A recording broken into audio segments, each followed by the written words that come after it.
बहुत समय पहले देवों और असुरों के युग में वृंदा नाम की एक स्त्री रहती थी जो अपनी अद्वितीय सदाचार और पुण्य के लिए विख्यात थी।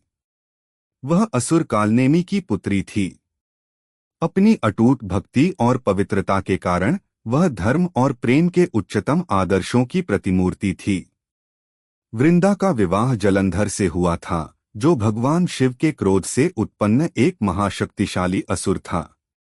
वृंदा की अडिग भक्ति के कारण जलंधर अजेय बन गया और उसकी शक्ति वृंदा की पवित्रता से सुरक्षित रहती थी। जलंधर की शक्ति बढ़ने लगी, जिससे देवों को भय हुआ और वे भगवान विष्णु के पास सहायता के लिए गए। भगवान विष्णु जानते थे कि जलंधर की शक्ति वृंदा की पवित्रता पर निर्भर है, इसलिए उन्होंने एक योजना बनाई। अपने रूप को बदलकर उन्होंने वृंदा के पास गए और दिव्य छल से उसकी पवित्र भक्ति को भंग कर दिया। इस छल के बारे में अनभिज्ञ वृंदा की शक्ति जलंधर पर से समाप्त हो गई और परिणामस्वरूप जलंधर युद्ध में पराजित हो गया। हृदय टूटने और क्रोध में वृंदा ने विष्णु को शाप दिया। दुहक और भक्ति में वृंदा ने स्वयं को अग्नि में समर्पित कर दिया।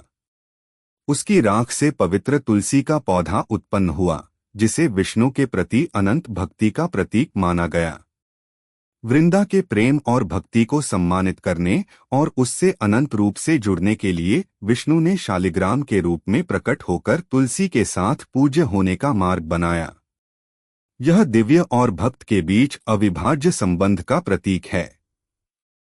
आज भी तुलसी और शालिग्राम घरों और मंदिरों में पूजित होते हैं, जो अटूट भक्ति की जीवंत याद दिलाते हैं।